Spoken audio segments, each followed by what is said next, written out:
Good Saturday morning and welcome to another edition of the award-winning Outdoors with Larry Ray. Brought to you proudly by the Tennessee Wildlife Resources Agency. Now, here's your host, Larry Ray. Hey, good Saturday morning. Welcome to Outdoors with Larry Ray on this last Saturday of October. Unbelievable. No rain throughout the whole month of October. The last weekend of daylight savings It time. is that. As only Ron Wong will think of that first. That's right. I'm going to cry. You get our hour back, but it'll be dark very early in the afternoon. 5 o'clock. Yeah, and Ron is an afternoon person better than a morning person. Yes. So that will affect fishing, and this is fourth Saturday. It is BW. There he is over there, Bonus Wong. Good morning, Larry. Good morning, Shelby. Good morning, everybody. It's a wonderful day in the neighborhood. It is, and Shelby McCall, as Ron mentioned, is our show producer, and she keeps all the buttons pushed and everything else, and going to have a fun show today. It's thanks to Mr. Wong, who came in, did some great stuff for me, and if you're wondering where Bill Cooksey is, he will be with us. He's normally here on the fourth Saturday with Ron, but Bill in his new position as Associate Director of Strategic Partnerships with the Tennessee Wildlife Federation. Got some things going on this morning, but he will join us in the final two segments of today's show. And because we've got a special guest for that segment, one of my favorite guests on Outdoors with Larry Ray, and we'll be talking a little deer hunting at the end there. But Mr. Wong, well, we've got some folks on here today that I think a lot of you folks are familiar with. We're going to start out with Marty Marbry of the West Tennessee Tourism. Marty's on once a month. A lot of things are going on in November. It's hard to believe, particularly this Halloween weekend, too. And then thanks to Ron. Ron's back from the annual Brush Pile Fishing Academy. Great pictures on LarryRay.com that Ron took from that great event that Ron attends every year, and we'll talk to David Jones about that. He is a guide out of the Green River Lake, but also a part of the Brush Pile Fishing Academy. And then a very familiar name for you, you bass fishing people out there, Ron. Who's going to fill that slot, that next one? Well, Larry, first of all, he is a bass catching machine extraordinaire. Yeah, he is. Yeah. And a TV celebrity. Yes, yeah. And a recent inductee into the Bass Fishing Hall of Fame. Yeah. Our friend Mark Zona. That's right, and as I told Mark, I'm sorry we only got 12 to 14 minutes, but we'll work something out a little bit with him now, but it's going to be a fast 12 to 14 minutes with yes, Mark. It is. And he is one heck of a nice guy, yeah. First of all, but yeah. He's a caring person. He is that, and we'll talk to Mark Zona, and then follow that right up. We finally got him on the new BASS Chief Operating Officer, Phillip Johnson. Yeah. So we go from Zona to Phillip Johnson. How about that? The new man for BASS, and then, like I say, we'll close out the show.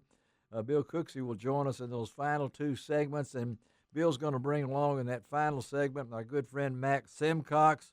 He is the Hunters for Hungry Program Manager for the Tennessee Wildlife Federation, and that's always a great program. It feeds a lot of folks that may not have some meals, particularly for Thanksgiving and things along that line. But a wonderful show. And then me and Ron tomorrow afternoon are heading up to Reelfoot Lake Sunday afternoon for the annual Tennessee Outdoor Riders Conference. Looking forward to that at Blue Bank Resort. And I'm promising you next week we will have a lot of guests from that event. Always a lot of fun. It's a great reunion. Fun. We get to see people once a year. Yep. Who are very good friends. All across the state. And we get a chance to share ideas and talk about what's going on in the media world. And it's just a good time, especially when Blue Bank Resort is hosting this Tennessee Outdoor Riders Association hosting, and on beautiful Reelfoot Lake. Yeah, and that's doesn't get any better. No, of course that's Drew and Michael Hayes, the sons of the late Mike Hayes, and Kathy and everything. Yeah. And what a family reunion we're going to have up there. Going to do some fishing. Weather's going to hold for us and everything, but we'll talk about that. That's going to be on next week's show. But I'm really looking forward to a few days away. I got to serve my jury duty time. I don't go back for 10 years, and if I'm still here in 10 years, I'll get Ron to take me down there. We'll go together. We'll get a cab down there or something like that. But hey, Ron, I got to ask you. Everybody's waiting. I know they want to hear right off the bat about fishing, but I'm getting all these questions, Ron, and you're the man for this. No rain throughout October. Yeah. Now, we got a little cold fronts moving through this weekend. Well, I mean, we were 86, 87. We're almost record temperatures this week. So we've had no rainfall. Yeah, so tell me what I'm seeing is low water. I'm seeing these lakes. So a lot of low waters. So what are we doing now? A lot of the lakes. And to be honest with you, especially with fall supposedly here, with the cooler weather and everything, first of all, most of the lakes are down below what they should be, other than your flood control lakes, which are being drawn down for a winter pool. Yeah. But like a lot of the private lakes, a lot of your other lakes, even your ponds. I mean, even some of these lots things. of them. Yeah. They're down a foot and up to 2 feet. And what that does for the fish is it actually makes the fishing a little bit better. Really? And the fact that it makes them get together more. Okay. So it doesn't hurt the fishing. It helps fishing, in my opinion. All right. Because it schools them up. Yeah. There's not as much space to roam around. And just like they say, on a body of water, the fish are going to be in 10% of the area, not 90%. Okay. And so you're going to be looking for things like points. All right. I don't care how subtle the point is, even in private ponds, where there's little points, that's where they're going to be. Yeah. Secondary points. Any kind of cover. Okay, cover. They will seek cover, especially this time of the year, because you'll have a minor cold front go through for a day, and they like to have cover. That's their shelter during high pressure. All right, now we mentioned that, but also about water temperature now, Ron, because we jumped up. I don't know how that affected us. The water temperature got up to I saw some great mid-70s. fish that you and Wayne caught. Yeah, you do. and the water temperature where I've been fishing is now at 70 degrees, and it's fallen over the last 2 weeks from the high 70s. Okay, but it's going to continue to go down, especially with less sunlight. That has everything to do. The days are getting shorter. Absolutely, and we're going to end daylight savings time. As you mentioned. It's most of your water surface temperatures around the area lakes now are in the high 60s, mid 60s. Okay. I know on the Tennessee River right now, they're experiencing 65, 68, 67 degrees, something like that. Okay. Now, so what are you? Let's do the report off the top of your head over there. He ain't even got his pencil out yet. So, I mean, there's a lot of folks. I think a lot of folks will be fishing this weekend, even though that little front has come through and dropped us back into the 70s. But so what? Well, the crappie fishing remains excellent. Excellent. Okay. All right. The only difference is they are moving up a little bit in the water column. Okay. If you go to one of the I-55 lakes or even Ross Barnett. They're catching fish right now anywhere from 5 to 8 feet deep using a double minnow rig. All right. Spider rigging. Okay. And you're fishing over 15 feet of water. Okay. And use a small minnow right now. Small minnow. The crappie are eating the recent spawn of the shad, and that's why you want to use small. Okay. To match the hatch. All right. Another way to catch them right now, they're starting to get on deep cover going into creeks or along creek channels or river channels. All right. Anywhere where you can find a piece of cover, a timber. Piece of cover. Timber. Or lay downs or brush piles. All right. And there's 5 feet of water over it. That's where the fish are going to be. Okay.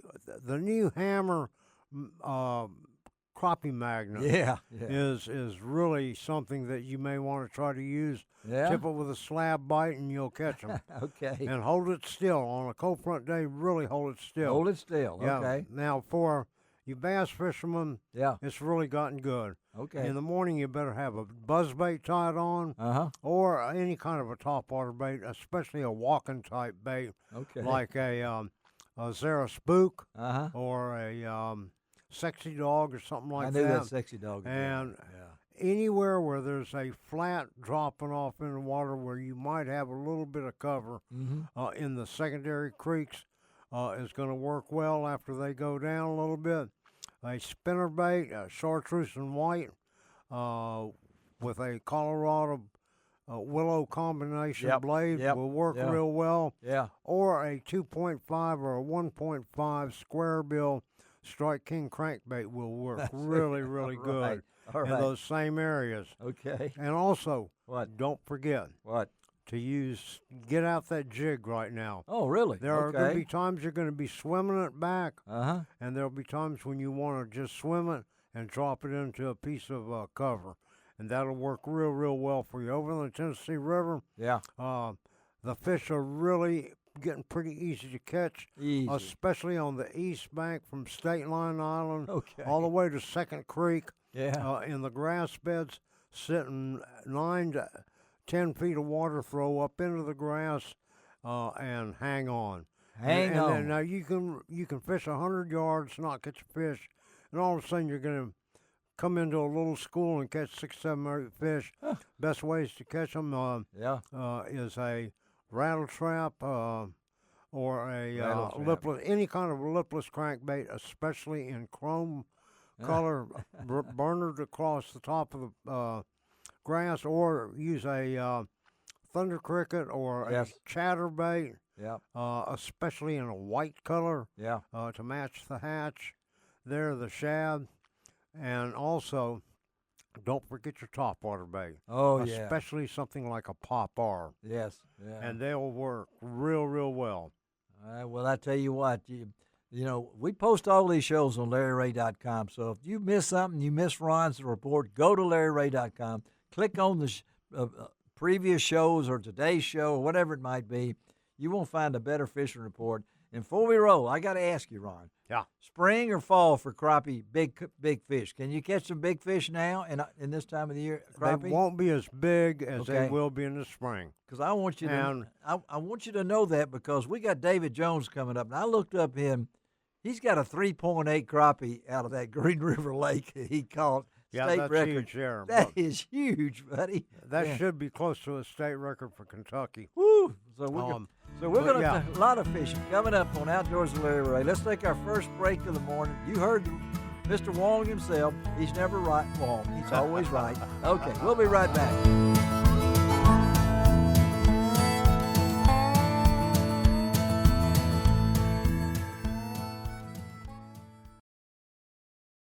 Welcome back to Outdoors with Larry Ray on ESPN 790 AM. Brought to you proudly by the Tennessee Wildlife and Resources Agency. Hey, good Saturday morning. Welcome back to Outdoors with Larry Ray here on AM 790, 92.9 HD FM every Saturday morning from 9 to 10:30. And good Saturday morning to all you folks in Brownsville on AM 1520 and 95.3 FM from 6 to 7:30. And, of course, on News Talk 101.5 FM in Jackson from 6:30 to 8. And it is that time of the year that we got to get Marty Marbry on here with us, because we want to talk about West Tennessee tourism.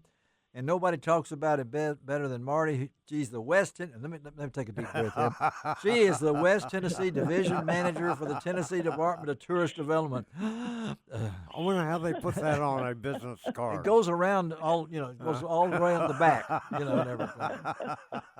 Good Saturday morning, Marty. And I understand. Good morning. How are you all? I understand that you were just at the place that me and Ron will be starting Sunday. Yes. Blue Bank Resort, and oh man, I was at the Reelfoot area. I was at Boyette's Blue Bank. I was at Discovery Park. Yeah, we're going there too. Oh, Yeah. So a lot of things going on. It's a great area to be. And we're going to go to Discovery Park of America, and there's going to be a lot of things. But late October, November, so many things going on right now, Marty, and we don't want to cut into your time. We used to make Marty share her time. Yeah. But we've given her a whole segment now because And that's still not enough it's time. still not enough for her. Thank you, Ron. She says Thank that, you. but she's still waiting for the check in the mail. I know. Well, I keep forgetting to put a stamp on it. They cost as much as the letter now, So, all right, Marty, what do we got? It's October. I've been okay. I've been in. Greg's the one standing out by the mailbox waiting on that check. Okay. Well, I know it's October the 26th. I've got a lot of things coming up. Thanksgiving holidays, trick-or-treats coming up next week, as Ron reminds me, and we all love that because I know all my little neighbors are going to be knocking on my door. We got to keep these holidays on schedule. Yeah, I know. We do that. Right. Yeah, but That is right. That's right. So what's happening? Larry, you've just done my whole segment. No, I haven't. I guess I get to go home. Nobody listens to me. All right, they're waiting on you. They're waiting on you.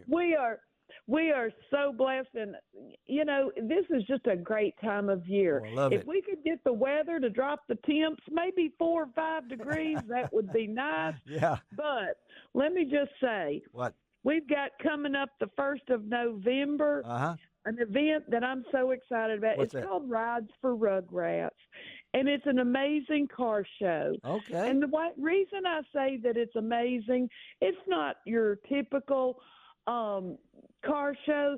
This one helps to raise money that gives kids clothes and gifts at Christmas. Oh, yeah. So Okay. I am just really encouraging, if you all are in the area or make a special day trip, go up November 1st and 2nd in Dyersburg All right. and go to the Rides for Rugrats.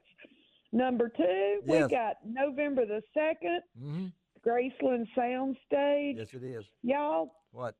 Who we got? there's some music going on. I expect so. And you just got to go. You Okay. can go and experience some groups. One, they started in their parents' garage. Or no, the basement. Let me think. The basement. Okay. So you don't want to miss some of the shows going on at Graceland Soundstage. Okay. All right. Jackson.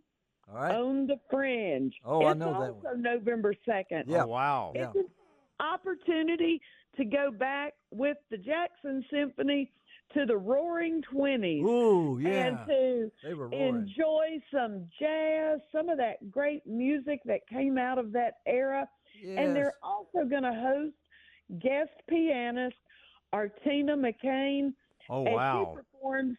She's going to do a piano performance tribute to the composer Fred O. Oh, my wife would like And let that. me tell you. Yeah, yeah. I'm just picking out the events that I love and that I Okay. think are going to be fun. Yeah. And November the 2nd is a busy day because day. it's also the day of the Memphis Wine Festival. Okay, that's You the can second. come out and experience award-winning Tennessee wines Okay. and unique farmer market finds. All right. All So right. over 10 Tennessee wineries will be on hand with locally produced wines and ciders. Okay. So All that's right. pretty cool. Yes. All right. And then between now and the end of November, Uh-huh. we have so many pumpkin patches. Pumpkin patches. We Oh, have- yeah. Yeah. If you've not been to the Holt Family Farm Yeah. fall experience up Yeah. in Weakley County, it is so much fun. That's a great Pumpkin patch, candy cannons, the whole 9 yards. candy corn. That's Hmm. yeah, absolutely.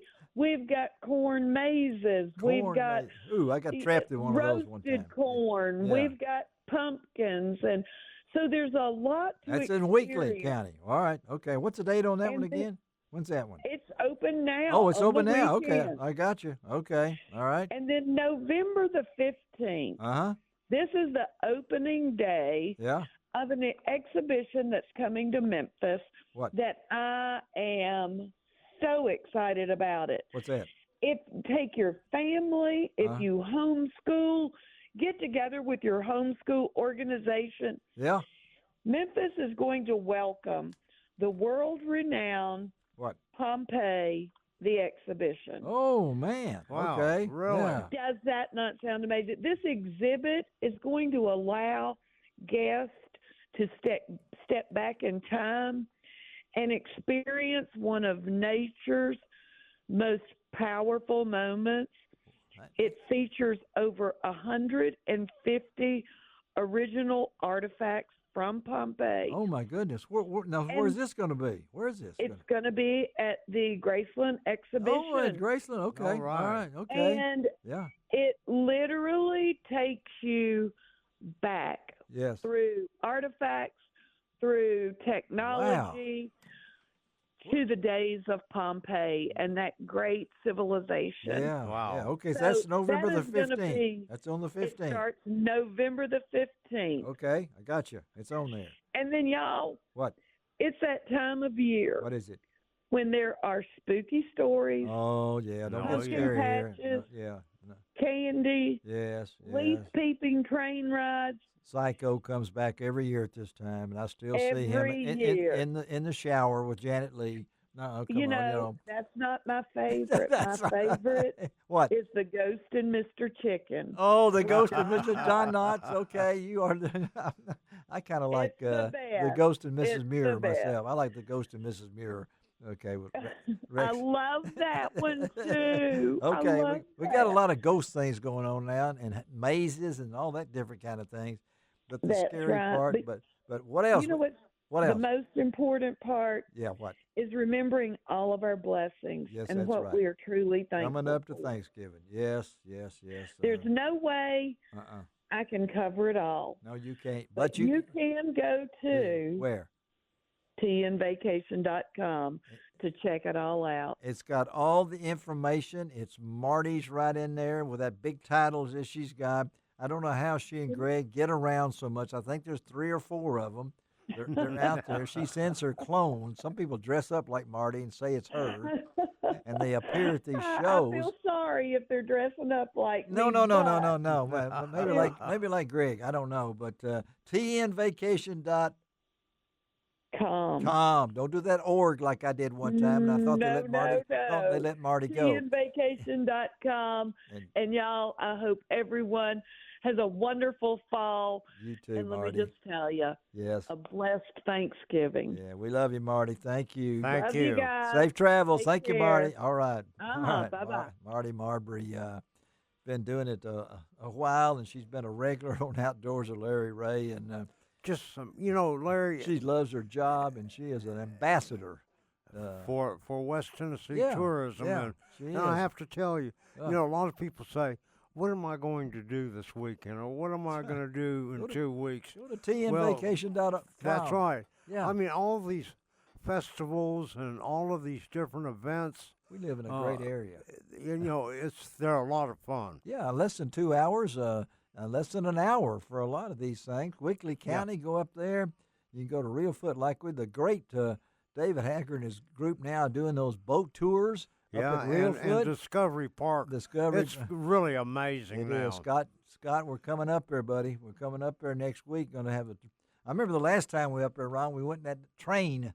You remember the train? Oh, yeah. went in Going there? through that train. Yeah. That's pretty amazing to be able to do some of that. If you have not been and see how they yeah. do the stuff. Yeah, and but anyway, she gives a lot of stuff. You can go to LarryRay.com and see tnvacation.com and find out what's going on. But Marty is always a bundle of energy, and as Ron mentioned earlier, when you're making a fishing trip, whether you're spending the night, where you're going to a restaurant, spend it locally. And a lot of these people, it makes their year. I mean, because come after November, it gets kind of cold. Larry, you're right on target. Yeah. Oftentimes, I know that when we travel, Yeah.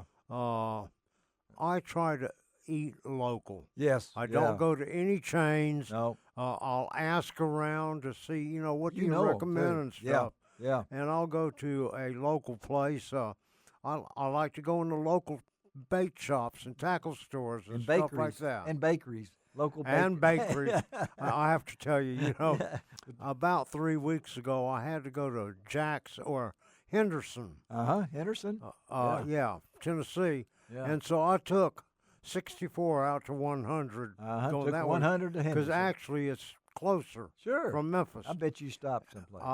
Guess where I stopped? I bet you stopped at the Mennonite Bakery. Yes, I did. You did? Oh, my. Oh, yes. Good stuff. Yeah, the Yoder family up there, that's one of our favorite And, stops. that's another local. place you can go to. Yeah. That is, it's so good just to visit, and the kind of stuff that they sell is really amazing. Amazing. All right, we're just doing a plug for, they ought to be a sponsor. Anyway, all right, let's take a break, and we're going to roll from now. It's going to be fish talk to the end, and Ron is ready for this. I can tell you that. Almost to the end. I'm going to let him introduce the next guest. But let's take a break, and we'll be right back on Outdoors and Road.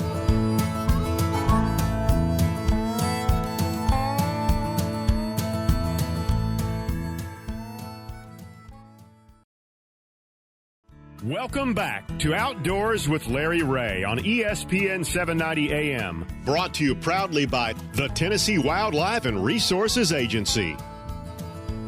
Hey, good Saturday morning. Welcome back to Outdoors with Larry Ray. One of my best times of the year is October as we roll into our 25th year on the air. And Mr. Wong, I know that these are your kind of shows. Why don't you introduce this next guest, because I'm excited to talk a little bit about crappie fishing and things like that, because I saw a picture with this guy with a 3-point, I think it was a 3.9. It was a big crappie. I can't remember how big it was, but it was big. So tell me, introduce this guest, Ron. Hey, thank you, Larry, and good morning again, everybody.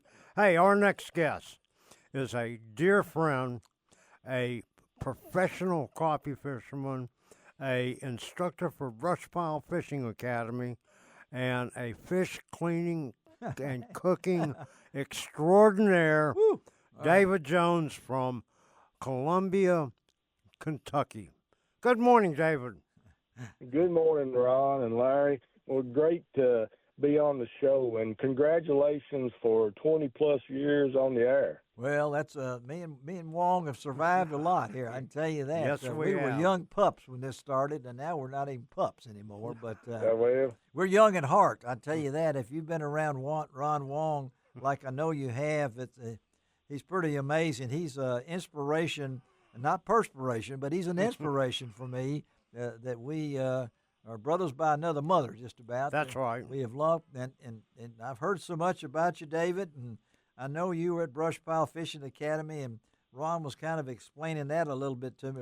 So, Ron, tell us, you and David, tell me what goes on at the Brush Pile Fishing Academy. Ron, you open it up here. Well, what it is put on by a organization called Brush Pile Fishing, who we've had on the show here before. Yeah, I got a shirt. Okay. And, that's Preston Meyer's organization, and Buzz Meyer and all of them. And anyway, they have put together this fishing academy. Yeah. Crappie Fishing Academy. It's the first that I know of anywhere around. And what it is a 3-day seminar, 3-day conference. Okay. For only 10 students. 10 students. And there's a reason for that, so everything could be so much more personable. They spend a half a day in the class, half a day on the water, and all of the sponsoring companies will provide rods and reels to each one of them. Okay. Baits like crappie magnet and stuff like that. I mean, B&M poles they go home with. It's a great, great organization. And the instructors are crappie fishing professionals that have been around for years and years and years, just like David. David has been an instructor since day one. Steve Coleman, our good friend Steve Coleman, has done it. Kent Driscoll, another buddy of ours. Yes. He's an instructor. So these people get a chance to learn, and they get a big booklet. And I should have brought one to you, Larry, with all the notes and stuff in it. And then they get a half a day on the water with each one of these pros. David, you have been doing this ever since day one. You're one of the very first. Talk about your experience and why do you enjoy it so much? David. Well, Ron, you summed a lot of it up, but, I had a newspaper company years and years ago ask me when I started fishing, and, I'm 59 years old, and I don't ever remember a day I didn't pack a fishing pole. Okay. So I was fortunate enough to get to grow up around this, lake and being able to fish. But, man, what I would have given for an opportunity that Brush Pile started last year with giving these academies. And it's just been an amazing event. And, like you said, they take 10 people.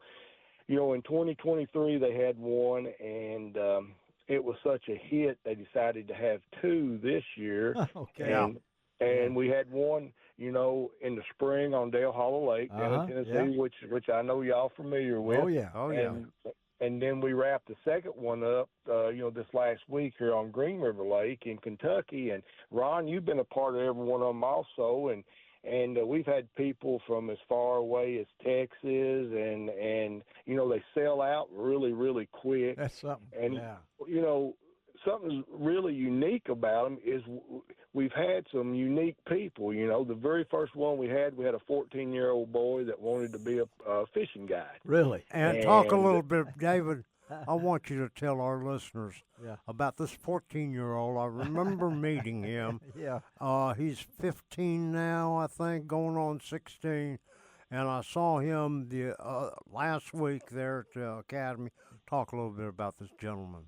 Well, a couple of years ago, the local school system had career day, and I got a call from the principal and said they had a kid that wanted to be a professional guide. Oh, right. And so, me, I jumped right, and he wanted to shadow me one day. So, on a guide trip, I had to call. So I said I'd love it, but I said I got to okay it with my clients. Yeah. So I called my clients, and they were tickled to death. Well, this kid came out, and man, I'm telling you, he was.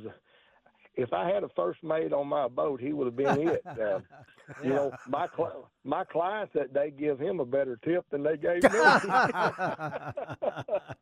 But to make a long story short, this kid mother called and said that, and there is a little charge to come to the academy. Yes, sure. He wanted to come back this year, but they just couldn't really afford it. But she asked if he could come and say hi to everybody, and sure. So he showed up and said hi, and but this kid's gonna make a guide, and he's gonna be a good one. I'm just telling you. So we was talking about unique people. We had our first female in this last class. That's right. Okay. All right. Madeline Roberts. Madeline Roberts. And Ron, she was a stick, wasn't she? Yeah, she was. You had her in your boat one day there, and I know she caught the biggest crappie during the whole 3 days of the seminar. And where was she from? Was she a local person? Or she's from Louisville, Kentucky. She came from Louisville. Okay, yeah. And Ron, she sent me the sweetest text. Now tell me if this touches your heart.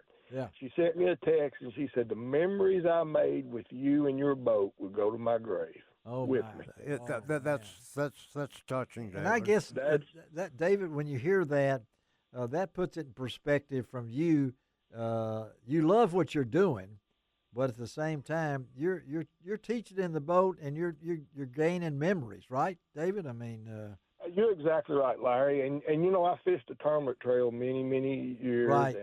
And won and been on top some. And but you know what?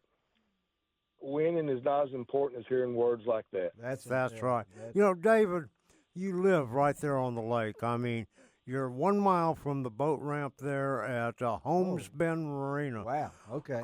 David, I've bragged on Green River Lake, and especially with somebody like Kent Driscoll. He says, man, this place is the most awesome place to go crappie fishing ever. Yeah. Talk a little bit about where you could go in and out of there at Holmes Bend Marina, and then talk a little bit about the great crappie fishing on Green River Lake. Yeah. Okay. Well, Ron, you've been here, quite a few times, and you got to experience. We got a marina here on this lake, and it's like you said, it's a mile from my house. But the same family has owned this marina for like 34 years. Oh wow! And it's family owned, and it's. I mean, once you get to know them, I mean, you're just like their family, and it's one of the few places that the corporate world hadn't got involved in, and it's still where these people are. We shake your hand, it still means something, And when they tell you something, they're going to do it. And it's just a family-owned with a family atmosphere that you fall in love with. Yeah, and that's Joey and Kelly Caldwell. That's exactly right. Yeah. And the name of their marina is Holmes Bend Marina. Okay. And, they got beautiful cabins. They got anything a fisherman would want, They got their fish cleaning station. There's some marinas out there that really don't cater to fishermen anymore. No, and that's right. And that's sad to say, but now Holmes Bend do. They enjoy having the fishermen. Well, tell us a little bit about that lake. And I know you're in Adair County, Kentucky, right? It's nothing to catch 60, 80, 100 crappie. You say you used to get on your bike and go to it. So is this lake for us that's not familiar with it? Is it an offshoot of the Green River? That's a. It is, Larry, and this lake was built in the late '60s. Okay. Open to the public around '68. Uh-huh. And it covers 8,200 acres. 8,200 acres. Okay, that's what I was wondering. 8,200 acres. Long and narrow. Long and narrow. Okay. Long and narrow, and it lies in two counties. Two counties. Half of it's in Adair County, half of it's in Taylor County. Okay. And I've seen numerous reports where it was rated in the top 10 best crappie lake in the United States. Now, Ron will tell you, if you want to catch some 2.5 pounders, you probably want to go to Dale Holler or somewhere. Yeah. But if you want to come and fill your freezer with crappie, Green River Lake is where you come. But you caught one 3.38. I read about you there. That's a big. I did. That's a big crappie. Is that still the anywhere lake record? Is that the record still? Larry, I held the record for years, and believe it or not, they broke it 4 times. Come on, yeah. Yeah, come on. It's hard enough to lay down and go to sleep at night knowing they broke it once. When they break it 4 times, it makes you feel like, well, I need to be catching another one of them things. We only got a couple of minutes here, David. Tell our listeners, as Ron always. He's taught me over these many years information about if somebody wants to get in touch with you and come up to your beautiful part of the country. I recommend get a guide trip with my friend get a dive with Jones. David Jones. Tell us how they get in touch with you, David. Okay, a couple of different ways. Just go to my website, and it's Green River Lake CrappieTrips.com. That's it. Yep. Green River Lake CrappieTrips.com, or you can reach me at 270-634-2675. Again, 270-634-2675. Oh, that's right, and, folks. We appreciate it, Dave. We got your number now. We're not going to be. I know how to get a hold of you, David. Yeah, we can get you back Ron will track you down, David. Have a great weekend, buddy, and thank you. We'll talk to you down the road again. Okay, man. All right. All right, y'all enjoy your Saturday afternoon, and we will. Larry, get down here and go fishing. Ron knows how to get here, so you can ride with him. I don't know. He goes too fast for me. I'd have to get in the back seat. All right. Thank you, David. All right. Thank you all. Bye-bye. Bye-bye. All right, let's take a break on Outdoors with Larry Ray. Continue this conversation with the one and only Mark Zona is coming up on Outdoors with Larry Ray.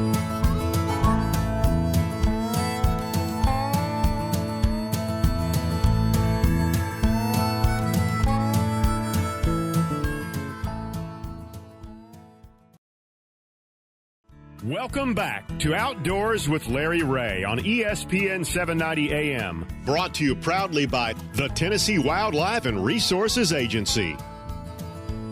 Hey, good Saturday morning. Welcome back to Outdoors with Larry Ray. And good morning to all you folks in Brownsville on 1520 AM and 95.3 FM. Jackson News Talk 101.5. And, of course, right here in the Memphis area every Saturday morning from 9 to 10:30.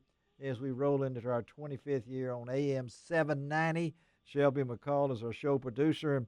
And I know this next guest, a lot of you folks, I told Ron Wall, we don't even need to mention his name, just let him talk.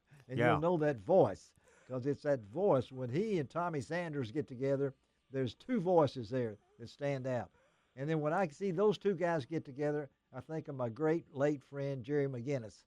Yeah. And me and Jerry will go back a long ways to the days with the St. Louis Cardinals. Why don't you introduce this next guest? Hey, thank you, Larry, and good morning, everybody. Our next guest is a bass catching extraordinaire. Watch it now. A TV personality. Yep.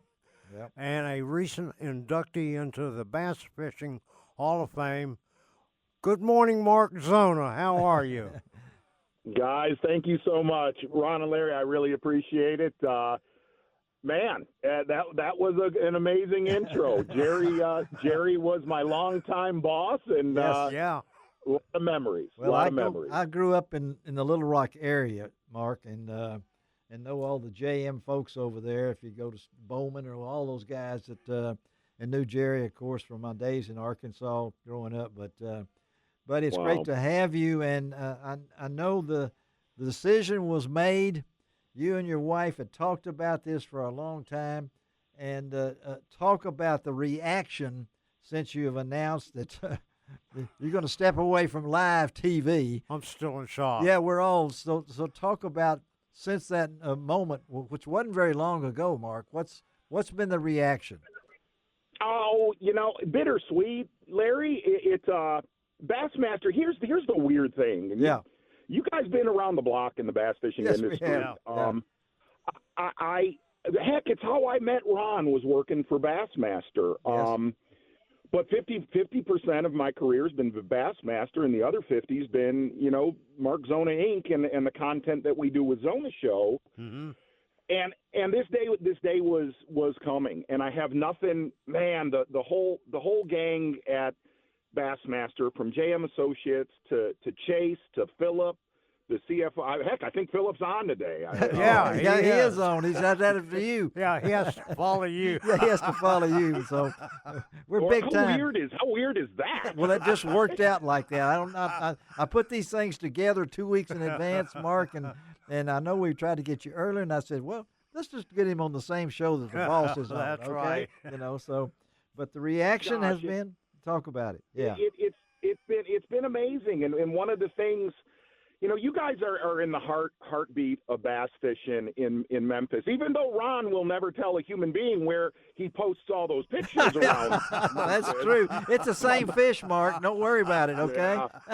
No. Ron likes to ask people where they're fishing, not where he's fishing. I've learned. But in all honesty, look, I left Bassmaster Live, and it's to do what I'm doing today. I'm chasing smallmouth this morning and taping videos. It's to do more of that, the tail end of my career. And it's very rare, and you guys know that it's very rare to leave a long time relationship with Bassmaster as far as the seat that I was in. And I made the statement at the Bass Fishing Hall of Fame a couple weeks ago. Yeah. I might be leaving Bassmaster Live, but I will never, ever leave Bassmaster. It's been a part of me. It's been a part of my family. And I truly have nothing but respect that was the platform that built my world. Yeah. And I owe them so much. It's just that the time covering Ron, heck, I don't know. I'm probably my 300th Bassmaster tournament. Yeah. I was done. I knew I was done. But in some way, shape, or form, I will absolutely still, in some capacity, work with that group until my last days of work. But in Cliff Notes, the viewers and the fans really opened my eyes of what, small grain of sand that I was in the history of bass fishing. It was very humbling. A lot of sand. And if you haven't read, there's a great story online from Mike Suchan. Is that right? Is that how you pronounce his name? Yep. A great story that I read. And I read so much of what he pulled out with all the things from Mike McGinnis and from Tommy Sanders and putting in. And I never thought about this, Mark, the teamwork between you and Tommy, putting it like with Joe Buck and Troy Aikman, Pat Summerall and John Madden. because you guys served It's a right team. up there with them all. And one of the quotes in it, I got to ask you about this. I think he said that where's this thing? I live with Karen Zona, but I'm married to Tommy Sanders. I mean, so. which maybe Larry meant it was time for me to step down. But that's pretty cool when you look back on this. If I started and I read some of these things about being in a subway and getting a sandwich and somebody calls you, and the way this worked out, it was just meant to be, Mark, I tell you. Yeah. It was, and what's funny is this is strange. You guys work, Larry, and Ron, you guys work in the world of communications, yes. but it's very hard. It's very hard to find what you two have is chemistry. Yeah, okay? that's right. That's right. Yeah. And I genuinely mean this. Like in my lifetime in the world of bass fishing, I've never met somebody like Tommy. Yeah. That I've been able to communicate with without even speaking. I can look at him, and I think there was a way he could look at me and know what direction we were taking something. And I will truly miss that. But I'm not saying my last days with Tommy Sanders are done. No, I think it's more. I expect to see you more doors in Fort Worth, Texas, here in March, I believe it is, or April, whenever it is. Let Phillip bring that one. Yeah, let Phillip decide that, and everything. Again, we're talking to our good friend. Yeah, right. Yeah. Hey, Mark Zona. We're talking with Mark Zona about his wonderful career and the decision recently that he made to get away from the live part of it. But you guys have been part of maybe a team that, and we're going to talk to Phillip Johnson about this, as you mentioned there, about the TV coverage of Fox Sports and the expansion. Big time. Did we ever think that was going to happen? And, what's really interesting, Larry, is what opened my eyes is when there was basically during the pandemic, not to walk down that road, but during the pandemic, bass fishing was truly the only live sport. It was. And that's right. Yeah. Phillip from Bassmaster was the one that really kind of put the entire package together. Yeah. And what was interesting, this is no joke, Ron, you know this. Yeah. I was commentating tournaments out of my child's bedroom. Really? Okay. But, yes. Yeah. As crazy as and Larry, as crazy as that sounds, I live on a pretty party lake in Michigan, and like people that were partying, I'd be live on Fox. And they would walk in the studio, which was the bedroom, with a margarita or a Bloody Mary in their hand. I'm like, hey, guys, I'm actually working. I'm on live. Yeah. I'm live. Mark, I got we're talking about your career here that you've had with BASS. Going forward, though, you have had a very successful television show. Yeah, that's right. Talk to our listeners about what can they expect in the future. Yeah. Ron, basically, what I wanted out of Zona show was for it to be real. Like, and what I mean, you what do I mean a by great that job teaching. Yeah. What you're using, how. Yeah. I appreciate that. And one of the things that I don't know that my camera guys like this, but I go out in bad conditions. I don't care if it's snowing or blowing 40. That's right. That's what we all, as fishermen and women, that's what we face. And that's what I hate to say I actually look for harsh conditions, but I do a little bit. Yeah. But they're normal conditions for a fisherman, though. Yeah. They're normal, and the other thing is you can strike gold with some of the most brutal weather conditions that Mother Nature throws us. And Ron, really, I hate to say it, but one of the biggest reasons that I stepped away from Bassmaster was my show is my baby. That's and, right. Yeah.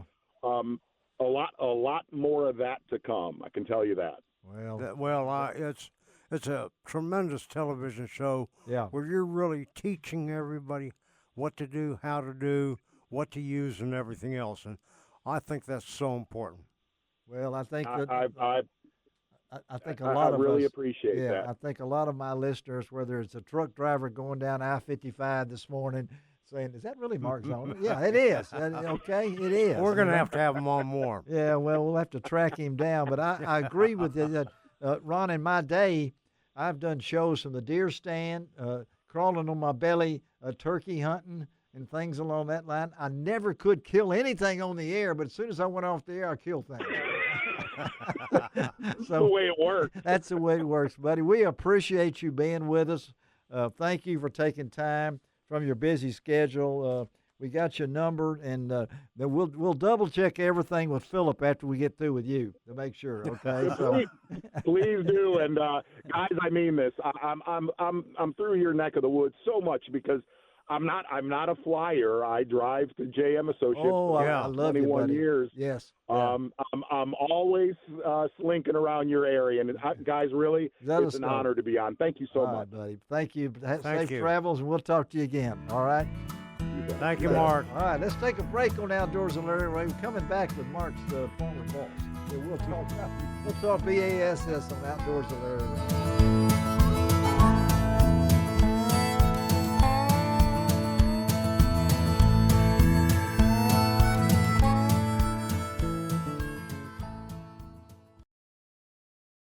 Welcome back to Outdoors with Larry Ray on ESPN 790 AM. Brought to you proudly by the Tennessee Wildlife and Resources Agency. Hey, good Saturday morning. Welcome back to Outdoors with Larry Ray. Again, I'll tell you, we'll roll into our 25th year on the air, based out of AM 790, 92.9 HD FM right here in Memphis, Tennessee, every Saturday morning from 9 to 10:30. And, of course, this is fourth Saturday, what we call BW, Bonus Wong. Ron Wong is in studio. Hey, good morning, everybody. Yes, and Ron is here, and now we've joined up with our the other part of our fourth Saturday team. That's Bill Cooksey. Of course, folks know that Bill has got a new position with the Tennessee Wildlife Federation, and we're glad to hook Bill up for the final two segments of this week's show. Good Saturday morning, Bill. Hey, Larry. Sorry I overslept, y'all. No, that's okay. We just want you for these last two. Sounds like me. So I don't want our next guest to think we're surrounding him with co-host here and get him nervous. But when he's dealt with 7,000 people before, and the position he's in right now, and how many people he's dealing in, but we're happy to have on Outdoors with Larry Ray Phillip Johnson. He is the recently named BASF Chief Operating Officer. And good Saturday morning, Phillip. Yeah, good morning, Larry, and thank you guys for having me on. It's pretty crowded in here with all you guys here today. That's okay. I can clear them out. Okay, I mean you're the vocal point of this thing, and as we told Phillip before we started talking, that he following Mark Zona, and Mark wants a copy of this to make sure that everything Phillip says goes along with what he said. So, but to have Phillip and Mark back to back. And again, congratulations, Phillip, on the promotion. Talk about what it means to you to get this job, because you've worked your way up. You've been a part of this team for a long time. And I know that Chase Anderson has been right there with you. Thanks a lot of you. So talk about your new position and what it allows you to do now. Yeah, sure, Larry. It really puts all of operations where I'm supporting our entire operations of our organization. And you mentioned Mark Zona, having a little bit of input with our programming, our TV, and you're right. It really is a huge honor to support not only our team, but all our members, our 500,000 members that have, been members for 55 years, and people that's been members for 1 month. Yeah. It's very important for us to give them an experience that we hope is better than they had before. And it really is humbling. We talked before we got on the air about going to so many classics. I mean, you see that the brand BASS is more than just a shield. It's a passion. It's stories with your grandfather, and we're looking at that as a humbling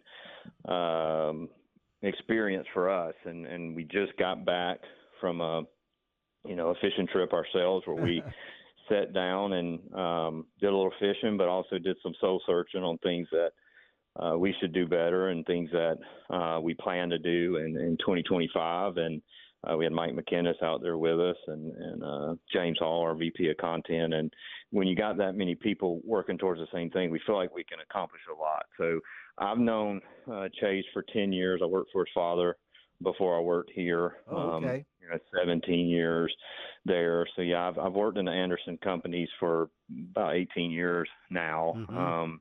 And have a tremendous respect for Chase and his entire family. I've had the privilege of getting to work with multiple members of his family over the years. And what I can tell you is, beyond me, this is Chase's passion. It is.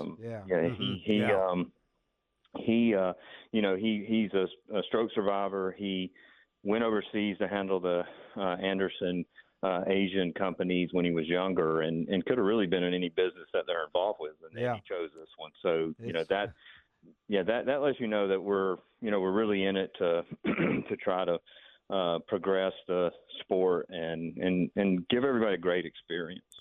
Phillip, over the last several years here, the TV presence of the tournaments, especially on the elite side, the classic side, has grown so much. I mean, I look forward to every Saturday and Sunday that there's a tournament, and I can go to Fox Sports and see BASS and all of their great anglers fishing, live.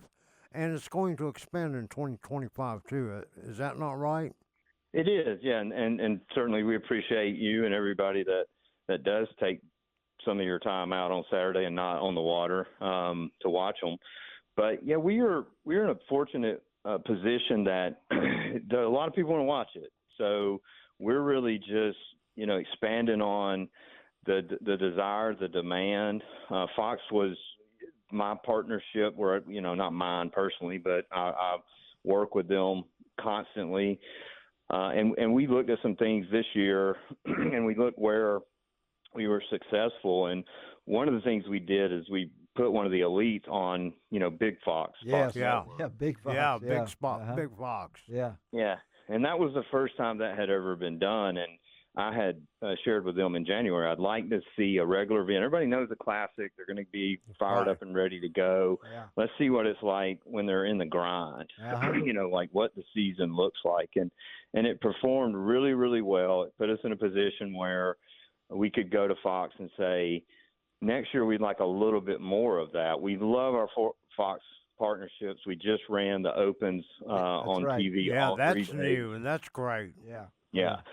And they wouldn't do it if it wasn't good. It's Fox, so they would basically say no, thank you, and move on. So we were, really excited when we announced our new media partnership with Fox that there would be both days of the Classic would be on Big Fox. Wow! And then 6 hours to be used throughout the year for the elite tournaments. And the difference there, and I know you guys know this because y'all are in media, it's it's an average of 100,000 viewers on FS1 versus an average of 350,000 on Big Fox. Yeah. And broadcast network is still, you can cut the cable, you can get Hulu and Sling and all that. Yeah. But everybody is still going to have ABC, Fox, NBC. Yeah, that's right. Well, we didn't for about 3 weeks, and we were really mad here. I tell you that in our town. So with DirecTV, that's a whole that's another thing. Cablevision. Again, we're talking to Phillip Johnson here on Outdoors with Larry Ray, BASS Chief Operating Officer, and I know that being in the media that I've been in for over 50 years, Phillip, I know there's so much has changed. And, through advertising, events, marketing, you have a lot of experience in that, in communications. And the tournament itself, what has been the feedback for you? Are you fired up about this, buddy? I think you have to be. Yeah, we're 100% fired up. I think sometimes, the fans don't quite understand, what it means to get that. They're going to be, quite honestly, they're going to be more interested in why aren't you in this fishery? When's the last time you've been to this fishery? Right. And And we want to take care of all that. But, I mean, specifically to the media, yes, we're very fired up. We test a lot of things during the year. You know, we did things on YouTube where we had a camera at the tanks whenever the anglers were coming in with their fish, and then we put somebody back there interviewing. And the goal there is to just keep trying something, and if we like it, then we move it to Fox, and now you've got a better experience. And, you know, the fans, one of the things they will ask is, why can't we watch Weigh In on Fox? And we've got to figure out a great way to program that where it is a great experience. And we do it for the Classic, of course. Yeah. But the elites are more it's more challenging because you're going through a lot more anglers. And it's usually in a different area of the world. And so we're you're working excited on that. You're thinking of those things. I think, you know, people that love fishing, they love fishing. They want to see the big fish pulled out. Yeah. But people that have never seen it before may not quite understand the whole experience. If you go to the Classic, it's an experience. It is. It is an incredible experience. And Ray Scott started all that 55 years ago. We're just stewards of it going forward. But, you know, we, like you asked, when we finish something, we stop and say, how can we do that better? Yeah. We're pretty critical of ourselves. You know, Mike McInnes, who just was voted into the Bass Fishing Hall of Fame with Mark Zona. Yeah. You know, I was just with him this week, and we're thinking of all kind of other things. How can we test something at the Classic to see if we can do it further? And this year we did do something new. We did the tailgate experience where Mark Zona and all of them were on stage, on site, and it did really well. That was a lot of fun. Well, we'd like to do one more of those. Yeah. But, you know, we got to make sure everybody wants to be a part of it. And, we're constantly looking for ways to make the program better. This year we had a shot where we had a camera boat, a drone footage, and the guy on board had the same angler. And it was a really great shot from all different angles. Those are the things we're testing really week in and week out. Well, and see, that's so important to grow your viewership because, you know, at one time here, though the viewership on fishing as a whole was starting on a slow decline, but now it's back up, and you guys using all these different technologies so that it brings people back, because one of the things that people have talked about over the last 2 years is forward-facing sonar and the way that you cover. And so now with drones, you take that away. Yeah, and I mean, you know, that's been the elephant in the room for a year and a half, and we would need about 4 hours. That's right. Right. Phillip, we only got 2 more minutes, and Ron's going to bring. I thought that may pop up, but I thought I was going to ask Bill Cooksey before we let you go. Bill's a great friend of ours and a follower of all this. And Bill, you this closing, when we got Phillip on the line, Bill, I know you've seen the advancement of the TV coverage. What's your take on this, Bill? Well, it's absolutely incredible how much information y'all pack into a show. I mean, my wife enjoys fishing, but I think that today she enjoys watching the tournaments on television as much or more than actually getting out in the boat, just because there's so much going on and y'all have so much coverage. It's amazing.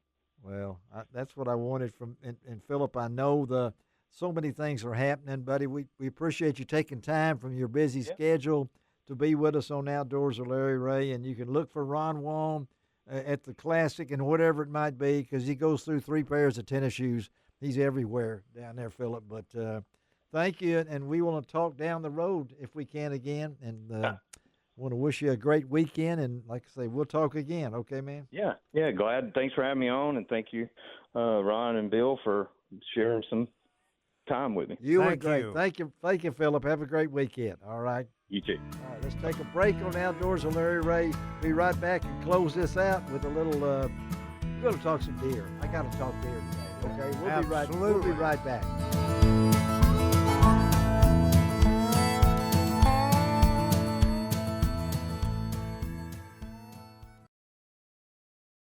Welcome back to Outdoors with Larry Ray on ESPN 790 AM. Brought to you proudly by the Tennessee Wildlife and Resources Agency. Hey, good Saturday morning. We close out this October the 26th, 2024 show with, it's been a lot of fun. Bill Cooksey's on the line with us now. Out of the, I guess you're at the Tennessee Wildlife Federation office, right, Bill? I mean, the Tennessee Wildlife Federation office at 277 Bluebird Circle, Parsons, Tennessee. Okay. He's got it down. I don't know what his title is, but he's got where he is. That's the important thing. And of course, Ron Wong is sitting in, and we've given Ron a full rein today.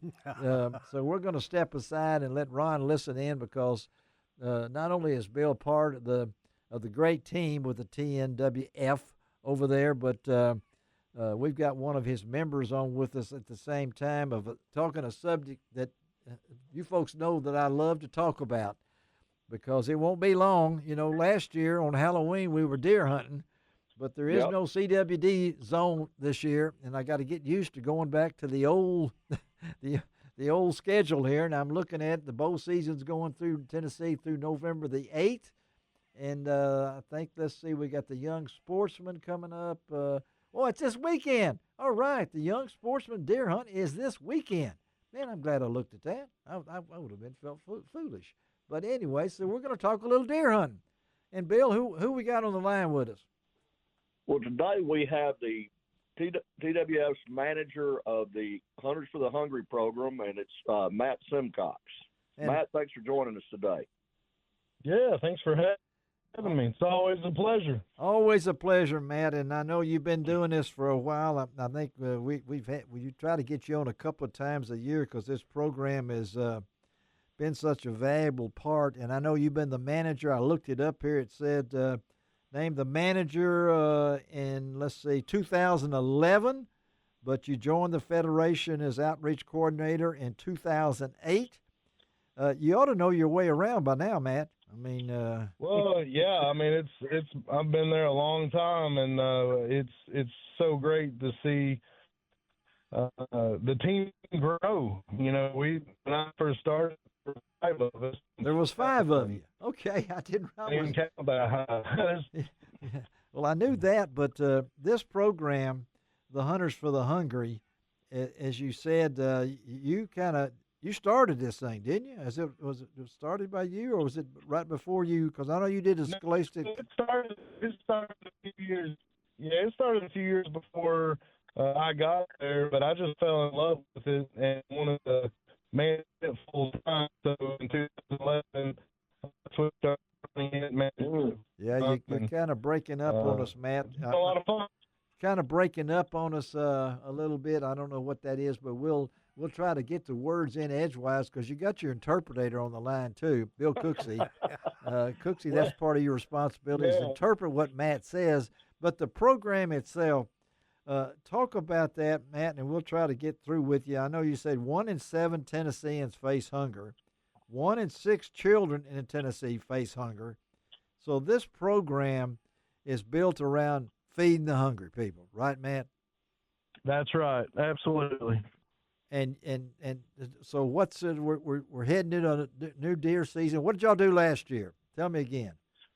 Well, we ended up with just over 147,000 pounds. It was our second greatest year ever. We had the most whole deer donated, over 3,100 whole deer. Yeah.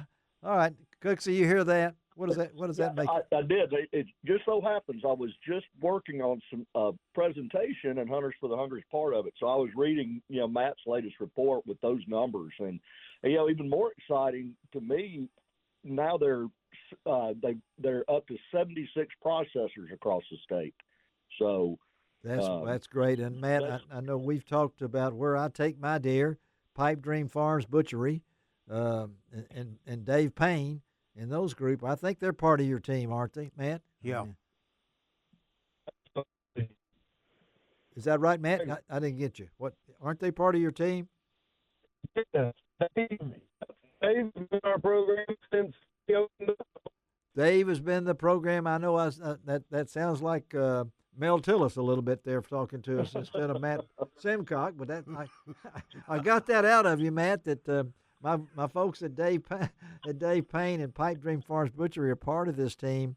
And the object of it, Matt, if we can get that out of you, and then Bill, maybe you can step in, is feeding the hungry. And so what is the process there? People bring a deer in. How does it work, Matt? Well, it's the simplest program there is, and I say that a lot loosely, but in all seriousness, basically a deer hunter harvests a deer, checks it in, field dresses it, and then they can drop it off to any of our participating processors across the state, and it's free of charge to donate. They drop it off. The processor then processes all the venison up, puts it in packages, freezes it, and then we give it out locally to hungry neighbors in your community where it was donated. Wow. And Larry, what I was hopefully Matt has time to talk about it a little bit, and this doesn't affect West Tennessee at all, but it's just the coolest story. All right, tell us. Coming out of Hurricane Helene, and we know what's happened in parts of East Tennessee. Yes, we do. Just been devastated, and Matt immediately got on the ball and started organizing processors and all. And Matt, if you hear us, if you can tell a little bit about how that's gone. Yeah, absolutely. So I was in East Tennessee when that hurricane hit landfall, I guess is how you'd say it. Yeah. And so I was able to get home that weekend, and I guess it was Sunday when I saw the devastation up there. So I immediately called to check in on our processors up in Far East Tennessee, and they said they had minimal damage, but some of the agencies that they'd been giving our venison to in the past had been destroyed, wiped away. Wow. So we made the call, just like we do across the state. Anytime there's a natural disaster and we have venison or it's in deer season, we try to focus on some areas in those communities that have been hit, whether it be by tornado or wildfire, and we try to help out because I was thinking about this today. This program represents thousands of deer hunters in Tennessee. Yes. That are donating these deer, and we're getting this meat out where it needs to go. So we decided to give all of the meat in East Tennessee to these groups that were cooking hot meals and sending it out to workers, to survivors, to that kind of thing. And we found that just one high school alone up there was housing 345 families that lost their houses. Man, 340. So wow. We put a call to action out to our hunters in East Tennessee, and that post went viral, and we had people all over mid-state reaching out, wanting to get involved. And we so far, I've confirmed that we've sent over 4,000 pounds of meat to East Tennessee. There's 7 counties in Tennessee that were devastated that we're sending immediate venison for cooking and handing out. Some of these meals are having to be delivered on side-by-sides and four-wheelers because the roads are gone. Golly. Well, wow. I think if we had a round of applause, we would do that, Matt, because we just all we see is the pictures. You guys have seen the folks up close and personal, and that just adds to it, doesn't it, Bill, for what this program means? Well, it does, and I mean it's just so cool. It's sportsmen, obviously Matt and all the processors he works with are key to this, but so are the hunters. And I want to talk about because I want sportsmen to realize how much good we do when we pull together. Yes, right. Yeah, that's a good slogan. We pull together, we do good. That's right. And absolutely. Again, we're talking to Matt Simcox of the Tennessee Wildlife Federation Hunters for the Hungry program. And of course, our good friend Bill Cooksey, and now part of the TNWF team, talking about this program and what it's meant for feeding so many families, and to think about this, the tragedy that hit over there, and I guess it's still ongoing now. We're 3 weeks, 4 weeks into this thing, Matt, and there's still needs. So can our West Tennessee people help? I mean, what's Well, this is going to be an ongoing thing. This is going to be months and months. Yes, I've been working with the food banks up there, and so what we have done, we've worked out the logistics for Middle Tennessee. We've got a way to pick that meat up and get it up there. All right. So we're doing a deer drive through this Sunday for East Tennessee. Any hunter that wants to give, it's completely optional. If you don't tell your processor you want it to go to East Tennessee, then it will go toward the normal channels. Okay. And that's what we're telling folks in West Tennessee to do. Yeah. Due to the fact that it's a 7-hour drive to get that meat up there. Yeah. West Tennessee hunters can help us by helping your local community by donating your deer to the processors in your area, because all that meat's going to be going to people that need it in your community. Hunger never stops. Just because there's a disaster, this is needed statewide. It's just a cool testament how hunters and sportsmen and processors have pulled together because they see a need and they want to help where they can. Well, I know what a great weekend. This is the young sportsman's weekend for deer season in Tennessee. It's the 26th and 27th, and what a great thing. Take a kid fishing. I don't do that too. Take them deer hunting this weekend. Donate the deer. Donate the deer to the Hunters for the Hungry. Absolutely, for a lot of good reasons. It would be a great memory maker, folks, to have that happen this weekend. Bill, thank you, buddy, for joining us for the 2 segments. And, Matt, always great to talk to y'all. You guys keep us posted, okay, man? Let us know what's going on out of Nashville. All right, buddy. Thank y'all. Thank you so much. Thank you, Bill. All right, buddy. Thank you. All right. Shelby, that's we're going to let Bill and Matt go. And then me and Ron, I'm going to tell you about next week's show. It is first Saturday. It's normally Dave Gabbert and Gene Smith, but we may have a little different next week because we're going to be up at the Tennessee Outdoor Writers Conference. So me and Ron will probably be in the studio next week to talk about that big event. That'll be fun. A lot of things going on. Yeah. Ron, thank you again for being here, buddy. Appreciate you. And see you tomorrow at Blue Bank Resort. That's right, yeah. I can't wait. Thank you, Shelby. This is what I always say. It doesn't cost an extra cent to be a good sport. And what else, Ron? God bless the USA.